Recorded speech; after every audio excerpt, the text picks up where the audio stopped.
Inilah rekonstruksi kasus pembunuhan di Jalan Sutoyo S, Gang Serumpun, Banjarmasin Barat yang menewaskan Ahmad Muzakir pada awal Oktober lalu.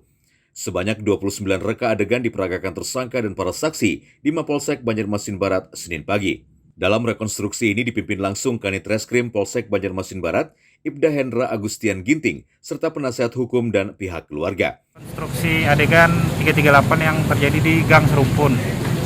Maksud dan tujuannya adalah untuk melihat benar jelas tidaknya tindak pidana sama keterangan kesesuaian itu antara keterangan pelaku, keterangan pelaku dan saksi-saksi itu seperti sesuai apa tidak yang dengan di BAP-nya, itu aja. Ada perbedaan nggak dalam keterangan yang di lapangan sama dengan BAP?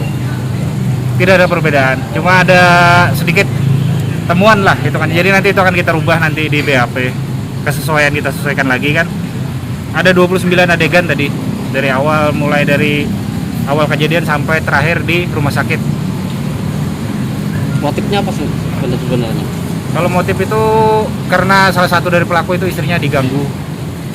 Dan Sementara Komandan pasal yang disangkakan mungkin pasal yang kita kenakan itu 338, Junto 170, ancaman hukumnya 15 tahun penjara. Dari hasil rekonstruksi ini tidak ada perbedaan antara reka adegan dengan berita acara pemeriksaan sebelumnya.